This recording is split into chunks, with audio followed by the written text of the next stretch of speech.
নয়, এটা পিন্ডিও নয়, এটা চিতার বাজার। চিতার বাজার নিয়ে যারা কোন ধরনের ষড়যন্ত্র করবে আমি তাদেরকে সতর্ক করে বলছি, এমন অবস্থা আপনাদের হবে যেটি আপনারা কল্পনায় করেন নাই। চিতার বাজার আমাদের সম্পদ, চিতার বাজারের প্রতিটা কণা আমাদের সম্পদ, আমাদের সকলের সম্পদ।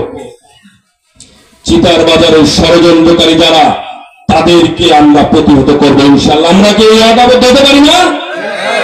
ইনশাআল্লাহ আপনাদেরকে সঙ্গে নিয়ে এই আগামী দিনগুলিতে আমরা চিতার বাজারের আইন শৃঙ্খলা উন্নয়নে সর্বোচ্চ কার্যকর করবো ইনশাআল্লাহ।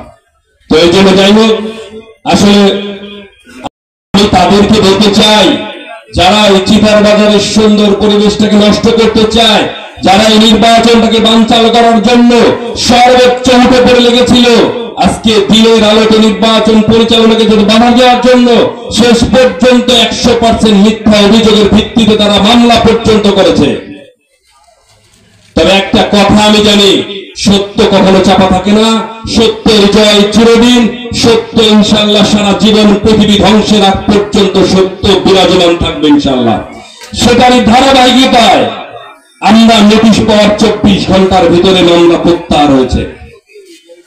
এটা শুধু আমাদের জয় নয়, এটা আপনাদের সকলের বিজয়, এটা আইন শৃঙ্খলার বিজয়, এটা সমগ্র আমাদের চিতার বাজার যারা আমরা আসা যাওয়া করি আমাদের সকলের বিজয়। তবে তাদেরকে সতর্ক করে হিসাবে আমি বলতে চাই,